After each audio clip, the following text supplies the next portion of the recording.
사랑하는 여러분, 오늘도 새로운 날이 시작되었습니다. 코로나19 여전히 기세등등한데요. 그럼에도 불구하고 우리는 굴하지 말고 하나님과 함께 동행하며 이 한 주간도 꼭 승리하며 살게 되기를 주님의 이름으로 축복합니다. 오늘 여러분에게 전하고 싶은 하나님의 말씀, 구약성경 출애굽기 15장 22절부터 24절까지의 말씀입니다.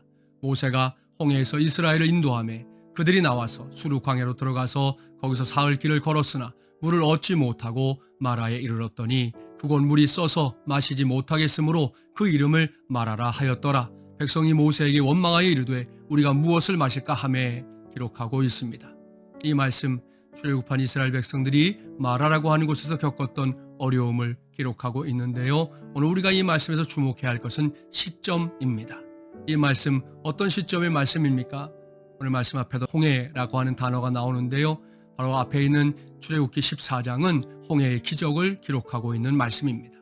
홍해 바다가 육지처럼 갈라지고요. 그 사이를 걸어내었던 이스라엘 백성들의 놀라운 기적의 체험 말입니다.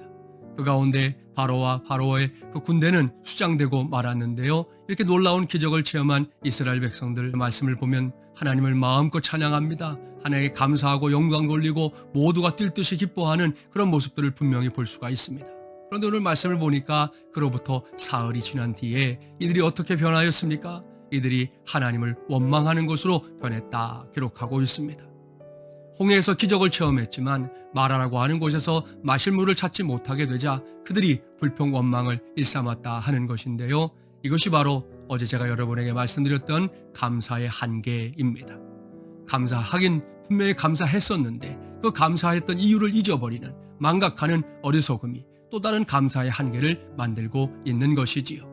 여러분, 우리는 이와 같은 어리석은 일을 되밟아서는 안 될 것입니다. 그렇습니다. 하나님께서 내게 허락하신 놀라운 은혜, 은총 무엇입니까? 주님께서 베푸신 기적과도 같은 우리의 인생 무엇입니까? 그것들을 우리는 기억해야 할 것입니다. 반드시 붙잡아야 할 것입니다. 여러분, 홍해를 갈라주셨던 하나님 앞에 이 쓴 물에 대한 거 기도하면 되지 않겠습니까? 오늘 이 말씀이 이렇게 기록되었다면 너무 좋겠습니다. 그런 상황에서 모세가 백성들에게 말하는 것이죠. 우리가 이것을 어찌하면 좋겠느냐. 그랬을 때 백성들이 모세님, 우리가 이 일을 놓고 하나님께 기도하면 좋겠습니다. 하나님께서 홍해도 갈라주셨는데 우리에게 이 마라의 쓴물을 바꿔주지 못하겠습니까? 그렇게 기도했다면 얼마나 귀한 일이 되었겠습니까? 우리 모두 기억합시다. 우리는 감사의 한계에 머물면 안 됩니다. 감사의 한계를 반드시 뛰어넘는 하나님의 사람들이 되어야 한다. 이미 말씀드렸습니다. 그와 같은 삶을 통해서 이 맥주 감사주를 지난 이 한 주간의 삶을 통해 이후의 삶을 통해 우리가 더욱 큰 감사의 사람으로 살게 되기를 주님의 이름으로 축복합니다.